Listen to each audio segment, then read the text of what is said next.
the emergency. I'm very curious how you look back and think of that. I think that was a mistake.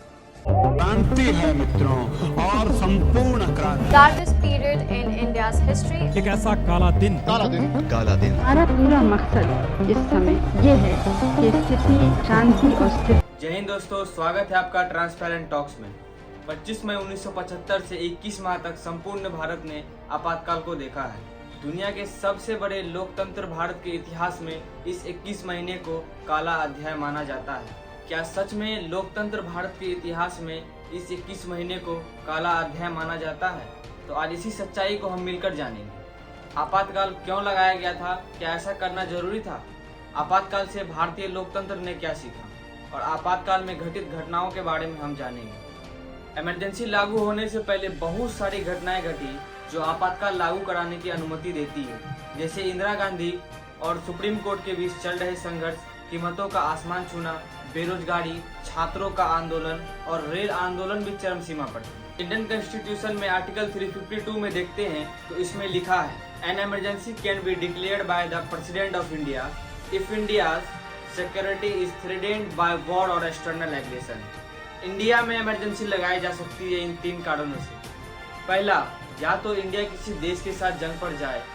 दूसरा, external aggression, यदि India पर किसी और देश के द्वारा हमला किया जाता है। तीसरा, इंटरनल डिस्टर्बेशन, यदि देश के अंदर कोई रेबिलियन चल रहा हो तो। पिछले 2 इमरजेंसी 1962 और साल 1971 में वॉर को लेकर लगाई गई थी और 25 जून 1975 को इंटरनल डिस्टर्बेशन के कारण इमरजेंसी लगाई गई थी, जिसके कारण 3 संवैधानिक मामला उठाए गए थे। क्या संसद मौलिक अधिकार में कटौती कर सकती है? तो सुप्रीम कोर्ट ने कहा था कि संसद ऐसा नहीं कर सकती है। दूसरा यह था कि क्या संसद संविधान में संशोधन करके संपत्ति का अधिकार में काट-छांट कर सकती है? इस मामले पर भी सुप्रीम कोर्ट ने यह कहा था कि सरकार ऐसी संविधान में कोई भी संशोधन नहीं कर सकती है जिससे अधिकार में कटौती हो जाए। तीसरा, संसद ने यह कहते हुए संविधान में संशोधन किया कि वे नीति निषेध तत्व सिद्धांत को प्रभावकारी बनाने के लिए मौलिक अधिकार में भी कमी कर सकती है, लेकिन सुप्रीम कोर्ट ने भी इस प्रावधान को निरस्त कर दिया और न्यायपालिका और सरकार के बीच के संबंध में गहरे मतभेद देखे गए। बांग्लादेश के संकट के समय भारत की अर्थव्यवस्था पर भारी बोझ पड़ा था। लगभग 80 लाख लोग पूर्वी पाकिस्तान की सीमा पार करके भारत आ गए थे, जिसके बाद पाकिस्तान से युद्ध भी करना पड़ा था। युद्ध के बाद अमेरिका ने भारत की हर तरह से सहायता बंद कर दी थी। युद्ध के बाद अंतर्राष्ट्रीय बाजार में तेल की कीमतों पर कई गुना बढ़ोतरी हो गई, जिसके कारण विभिन्न चीजों की कीमतें कई गुना बढ़ गई। साल 1973 में चीजों की कीमतों पर 23% और साल 1974 में चीजों की कीमतों पर 30% का प्रोग्रेस देखा गया। बढ़ती कीमतों से बेरोजगारी बहुत बढ़ गई थी और ग्रामीण इलाकों में बेरोजगारी बेतहाशा बढ़ गई थी। खर्च कम करने के लिए सरकार ने अपने कर्मचारियों का वेतन रोक लिया था। साल 1972-73 में मानसून असफल रहा, जिसके कारण कृषि की पैदावार में भारी गिरावट आई। बस इसी बेरोजगारी और महंगाई के कारण गुजरात और बिहार में आंदोलन होना शुरू हो गए। गुजरात और बिहार दोनों ही राज्यों में कांग्रेस की सरकार थी। यहाँ के छात्र आंदोलन ने इन दोनों प्रदेश की राजनीति पर गहरा असर तो डाला ही, राष्ट्रीय स्तर पर भी इन आंदोलनों का प्रभाव देखा गया। इसी छात्र आंदोलन में बड़ी राजनीतिक पार्टी भी शरीक हो गए और जैसे जैसे समय बीतता गया, इस आंदोलन ने विराट रूप धारण कर लिया। ऐसे में गुजरात में राष्ट्रपति शासन लगा दिया जाता है। ऑपोजिशन लीडर ने राज्य की विधानसभा के लिए दोबारा चुनाव करने के लिए मांग करने लगे। कांग्रेस ओ के प्रमुख नेता मोरारजी देसाई ने कहा कि राज्य में नए सिरे से चुनाव नहीं करवाया जाता है तो मैं अनिश्चित काल के लिए भूख हड़ताल पर बैठ जाऊंगा। मोरारजी देसाई अपने कांग्रेस के दिनों में इंदिरा गांधी के मुख्य विरोधी रहे हैं। विपक्षी दलों द्वारा समर्थन किए गए छात्र आंदोलन के दबाव के कारण 1975 के जून में विधानसभा का चुनाव हुआ और कांग्रेस इस चुनाव में हार गई। बिहार के छात्र आंदोलन के क्रम में जयप्रकाश नारायण को बुलावा भेजा।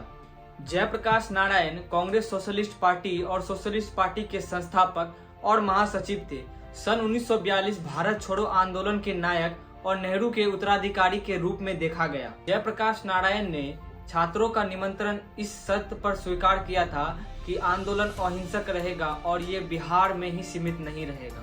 संपूर्ण क्रांति नारा है, भावी इतिहास हमारा है, सन 1974 के बिहार छात्र आंदोलन का एक नारा था। इसी समय साल 1974 में रेल हड़ताल हुई।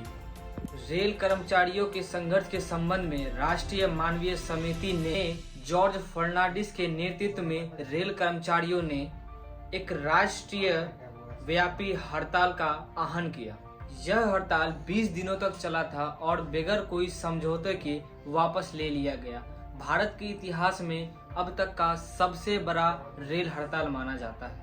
जयप्रकाश नारायण ने इंदिरा गांधी से इस्तीफा मांगते हुए राष्ट्रीय व्यक्ति सत्याग्रह की मांग की। जेपी ने सैनिक, पुलिस और सरकारी कर्मचारियों का आह्वान किया और इन सभी को कहा वे सरकार का कोई भी आदेश का पालन न करें।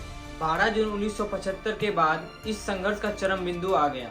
इलाहाबाद उच्च न्यायालय ने इंदिरा गांधी के निर्वाचन को अवैध घोषित कर दिया। 24 जून 1975 को सुप्रीम कोर्ट ने हाई कोर्ट के फैसले को रोकते हुए यह कहा कि जब तक इसकी कार्यवाही पूरी नहीं हो जाती है तब तक इंदिरा गांधी सांसद बनी रहेगी, लेकिन लोकसभा में भाग नहीं ले सकती।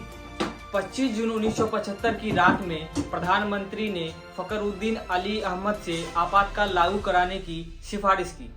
आधी रात से अखबारों के दफ्तरों की बिजली काट दी जाती है और इसी रात से संपूर्ण भारत में आपातकाल लगा दी जाती है। President has proclaimed emergency. This is nothing to panic about. बहुत सारे ऑपोजिशन लीडर को जेल में डाल दिया जाता है, प्रेस की आजादी छीन ली जाती है, समाचार पत्रों से कहा जाता है कि कुछ भी छापने से पहले अनुमति लेनी होगी। राष्ट्रीय सेवा संघ और जमाते इस्लामी पर प्रतिबंध लगा दिया जाता है। लोगों के मौलिक अधिकार पर रोक लगा दिया जाता है। धरना प्रदर्शन, हड़ताल की भी अनुमति नहीं होती। सरकार ने निवारक नजरबंदी का बड़े पैमाने पर इस्तेमाल किया।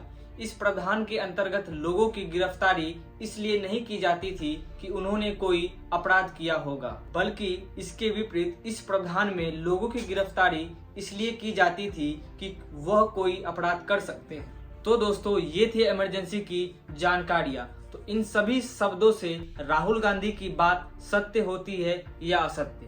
तो मिलते हैं अगले टॉपिक, अगले खुलासे के साथ। तब तक के लिए जय हिंद।